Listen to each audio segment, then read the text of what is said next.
Alright, enough of that.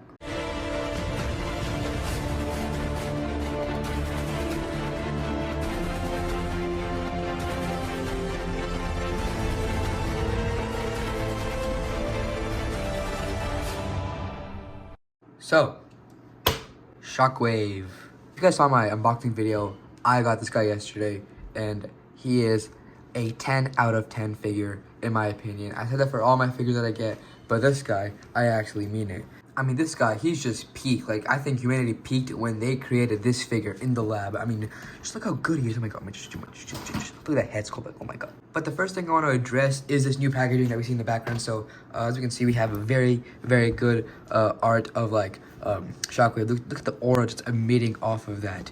So, on the back, Autobot, for some reason, that. And then some, like, extended image of Shockwave on the back, quite different, as we can see. We do have some of the promotional content for Dark of the Moon for Shockwave up there, and here we have some Shockwave and the accessories and stuff.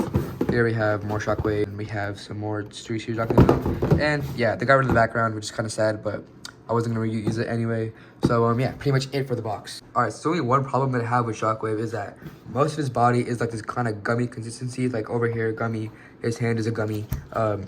This can is a gummy. There's gummy on his legs.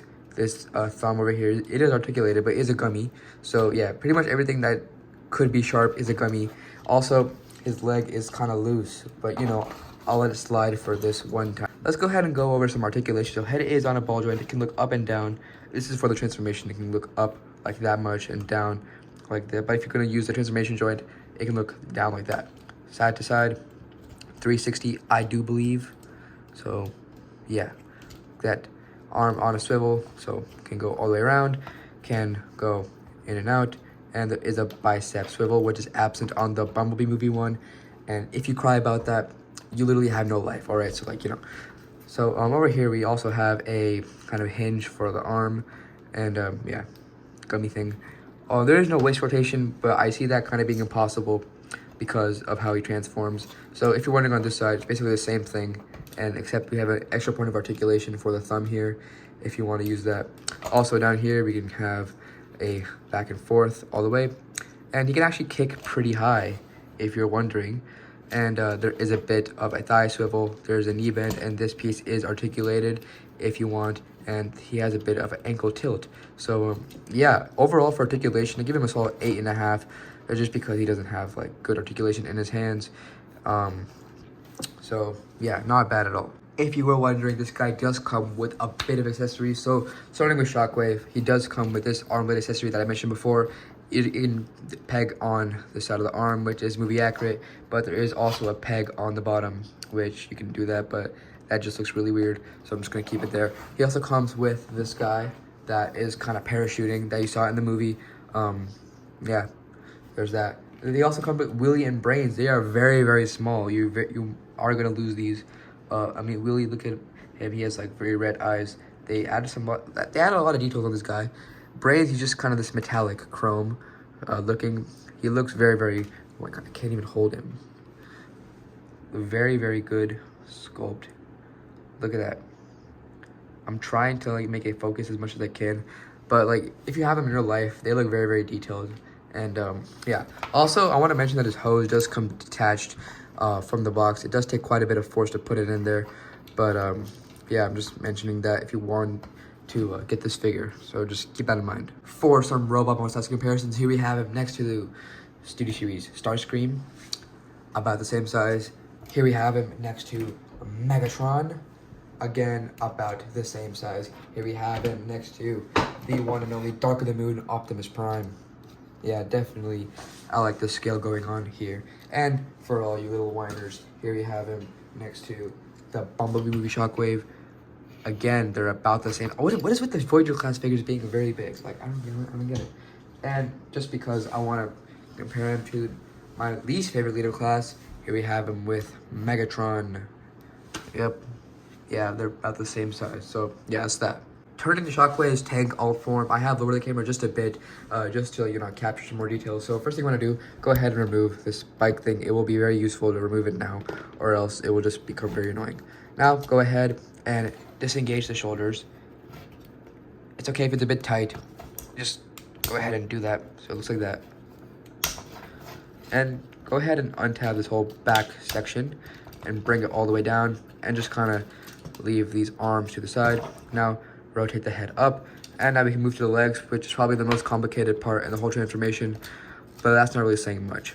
So just extend this out, and over here you will see like engineering carried over from the Revenge of the Fallen Series Megatron. So if you have that one, this is basically very, very similar to that. All right, so now what you want to do is go ahead and flip these things around and just leave them right there. They're going to be kind of covering his head up, and I'll just extend his foot down, and it will just stay there. Make sure his foot is all straightened up, and as you can see on his chest, there is a tab that will go into this slot right there. So just go ahead and rotate this whole section up until eventually it does tab in. It is a bit of a soft tab, so yeah. Same for this side. Tab this in. Step. Wow. Can never get this part. This like section over here is always very, very annoying to handle. So yeah, you should have something looking like this kind of. So yeah, now this back section is very, very easy to handle.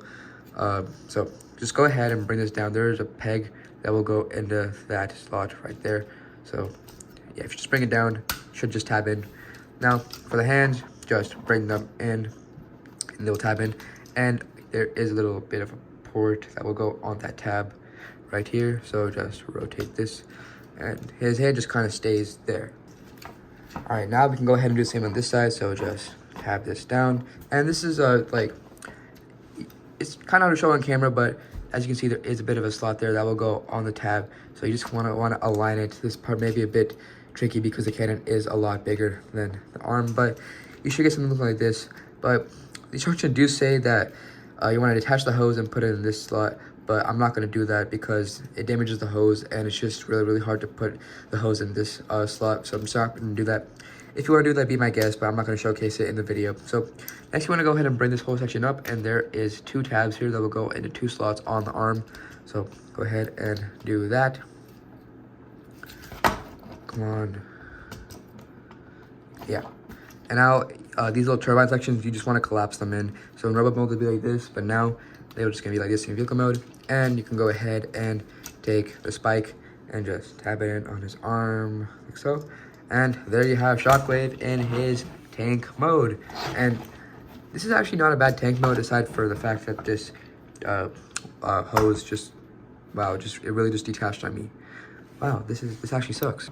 There we go, all fixed. So yeah, as I was saying before, I was so rudely interrupted by the hose. It will just kind of like stay on the ground, so it kind of limits the way it rolls. But if you want, you can go ahead and remove it from this port, tuck it under, and put it in that port. That's what you're supposed to do, but I'm not going to be doing that here. So taking a quick look at the tank mode, his hand is exposed right there, but it's kind of hard to see with all the extra details going on. I also want to mention what a great job they did with the dry brushing on this figure. I mean, it's just phenomenal. And yeah, for the Lethal Class price point, this is a very, very hefty figure. And again, this is kind of gummy. His head is just kind of sticking out there, just like the Revenge of the Fallen Series Megatron. But yeah, I'm not really complaining too much. This is a very, very good find. If you can find this at your GameStop, I would pick him up, all right? Because I didn't pre-order this guy. I didn't think that I would want him, but I found him in GameStop like Friday. I picked him up.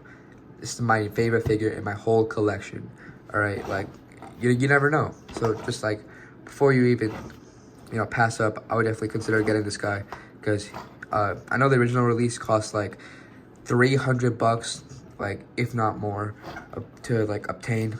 But what think about this guy? So yeah.